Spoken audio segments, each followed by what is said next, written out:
Good morning, ladies and gentlemen. You are here at the Board of Oil, Gas, and Mining monthly meeting in Salt Lake City on June 26, 2024. And we're going to start off with our director giving us a report. Mr. Thomas. Thank you, Chairman and members of the board. I have 5 or 6 items today that we're going to be discussing. The first 2 items are an update on rulemaking, and for that I'm going to hand it off to Natasha Baloff. Hi, I'm Natasha Baloff. I'm the Legislative and Planning Coordinator for the division. Today I'm going to be covering a couple of rulemakings, and we're going to start off with pollution control facilities. So in the 2024 General Legislative Session, House Bill 373 was passed, which gave the division authority over approving and issuing tax incentives to operators who install pollution control facilities. The division is only issuing certificates to those who are part of the oil and gas program's current jurisdiction. Since the Division of Water Quality and the Division of Air Quality have already been operating these same incentive programs, we essentially borrowed their rule language for ours. This will be a new section, Section 12 within our R649 rules. And we did distribute these rules and asked for comments back. The only comment that we received was on the exemptions from certification section. So basically, if you have to replace a pollution control facility or any part, you do not have to apply for the certification again. I'll take a moment now, ask if there's any questions before I go in with my ask. Perfect. So our intent is to submit these to the Office of Administrative Rules and have a 30-day public comment period between July 15th and August 15th, and then ask for a notice of effective date at the August board hearing. So today we're asking the board's permission to begin the formal rulemaking process on these rules. Do we have any comment from the board? I do have one question after all. Okay. Did you say both DAQ and Division of Water Quality? So are these rules both for water quality protection and for air quality, limiting air emissions, or is it just air emissions?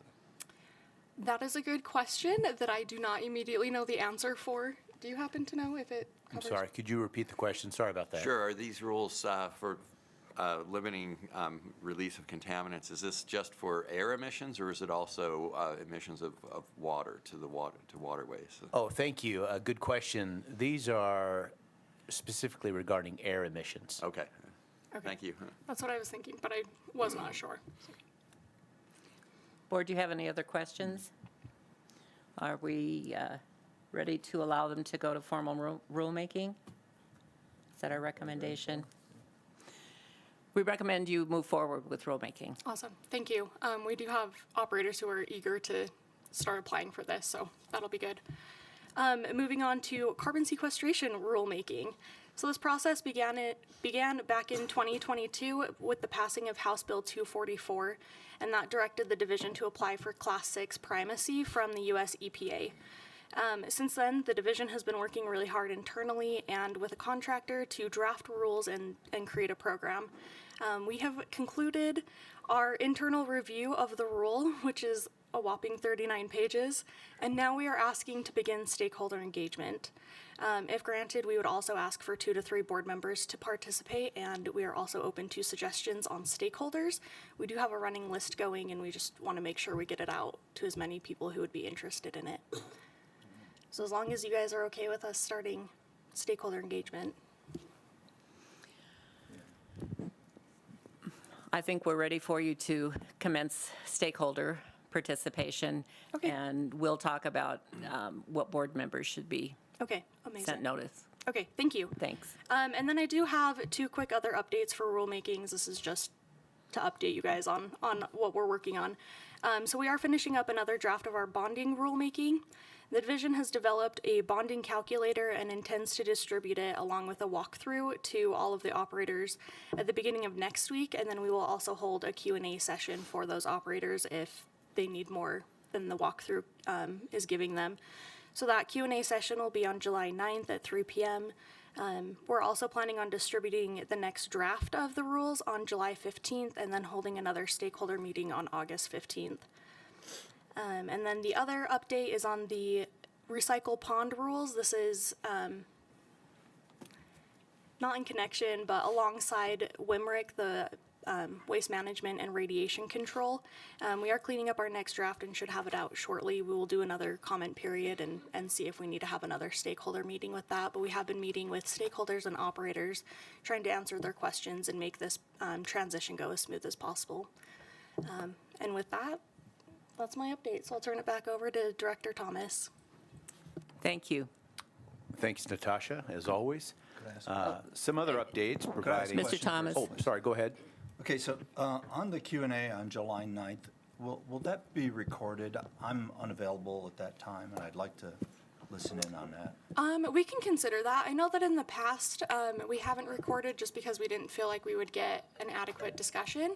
But that's something that we could, Okay. I we can talk understand that. internally and see. If not, we can distribute notes to you or something. I know that we take Okay, pretty maybe good maybe notes. just, I don't want to take away from the frankness of the discussion by recording, so. Yeah, okay. and this one should just be a Q&A for the bonding calculator itself, not the rules in general. Okay, all right.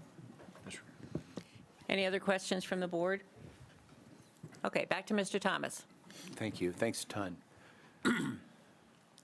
Chairman, members of the board, it's been a pretty active past 30 or so days for the division, especially for me as the director.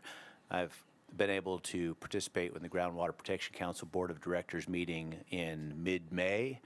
And then I came back and was somewhat ill for a certain amount of time, which was very not enjoyable.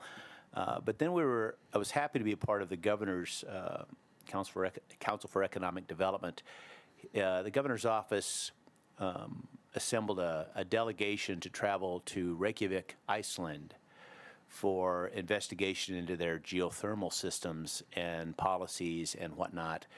It was honestly a very robust agenda. I think it was over 50 pages. We had 6 to 7 meetings a day, going from about 7 to 7. So definitely not a vacation, but very good.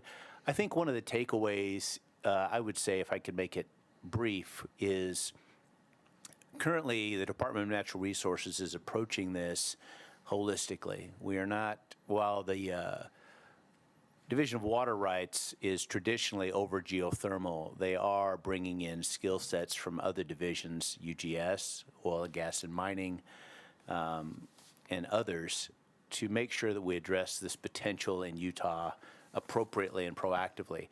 Utah is one of the lead states in developing enhanced geothermal systems, especially those that do not involve traditional hydrothermic resources. Iceland is traditionally, a traditional geothermal source, but how they've used it is interesting. It's not simply take water out of the ground, turn a turbine, and put it back in or vent it out. They have cascading uses depending on the temperature of the water. So the hottest water they may use to generate electricity. But then as it cools, they have different processes they use, usually on site or close by, all the way down to direct heat for greenhouses and homes. And then, of course, as some of you know, putting it into what we would consider waste ponds that are apparently quite popular to swim in because it's just clean and warm water. And in Iceland, that's kind of a big deal, if you can imagine. Anyhow, it's a very good trip, and I'll be keeping the board appropriately advised as to any development. I think it could be a potential legislative topic coming into fiscal year, or coming into the session in 2025. So I'll keep you all apprised of that. On Friday, we had a legislative tour to Vernal and visited a number of sites with probably about, I think we had 8 or 9 legislators who joined the tour. We started off with a frac sand mine there, which is obviously a very good thing to have in the state of Utah, considering we used to have to ship frac sand in from Wisconsin and whatnot out of the Nugget Formation. We then toured Simplot, and it was a coincidence maybe that they detonated several acres. That was exciting for those of us on the tour to feel that rumble. And then we landed in a cornfield, which coincided with a hailstorm. So we were happy to have a hay barn we could all go to, but we got a good lesson on mineral uptake and how it affects agriculture. I think one of the takeaways from Representative Chu especially, he admired how the division had assembled 3 different topics into one contiguous meeting. You know, we went from frac sand, which was mining, we went to Simplot, which had mining and an agricultural aspect, and then we went into an agricultural work session there. So it was a little bit of a drive, 3 hours plus, but definitely very good to get some of the Wasatch Front legislators out into the field and let them know how things happen outside of Salt Lake County and Utah County. Those are the general updates for the division I have. Any specific questions before I go into another topic? What is the energy being produced at the Roosevelt project? Is that being put to beneficial use, or what are they doing out there? That is still in I would say, test phase as they're working through that. That in Utah, we have lots and lots of hot, dry rock. We don't have what you would consider traditional hydrothermal. And so the concept out there is use existing technology, and I say existing, the oil and gas industry is, in the United States especially, has been incredibly innovative over the past 10 years, developing ways to drill through hard rock. And then pump a fluid through that rock in a contained system and use that fluid to then, as it comes to the surface, expand, turn a turbine, generate electricity. I don't think at this point they're pumping any power into the grid, though, but I think that is a plan. Thank you. Thank you. Is that it for your updates today, Mr. Thomas? Yeah, that's it for the updates. I would just like to say that in July, our hearing examiner meeting is scheduled for July 17th, and the next board meeting is at the end of the month on July 31st. So that's all I have right now. Thank you, Chairman. I have polled the board about the September meeting, Thank you. and it looks like we will have a quorum in Vernal, which should be our anchor location. So far, we have Selma Sierra, myself, Steve Church, and Gordon Moon in person, and Rich Borden virtually. So we will need to be set up for some sort of YouTube or whatever virtual connections can be made.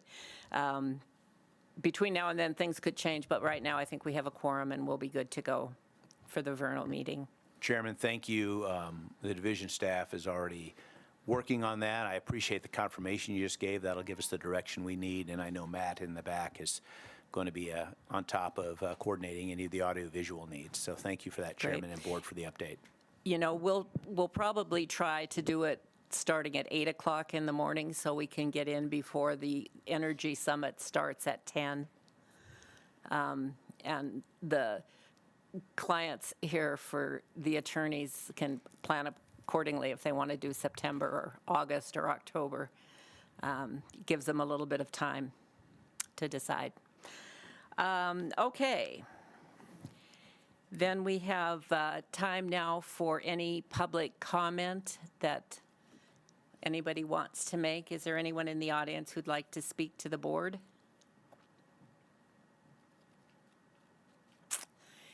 Hearing none, I think we'll close the briefing session. We'll take maybe 10 minutes for audio-visual to get connected to YouTube, and then we'll start up right before 9:30, if that's okay. Thank you.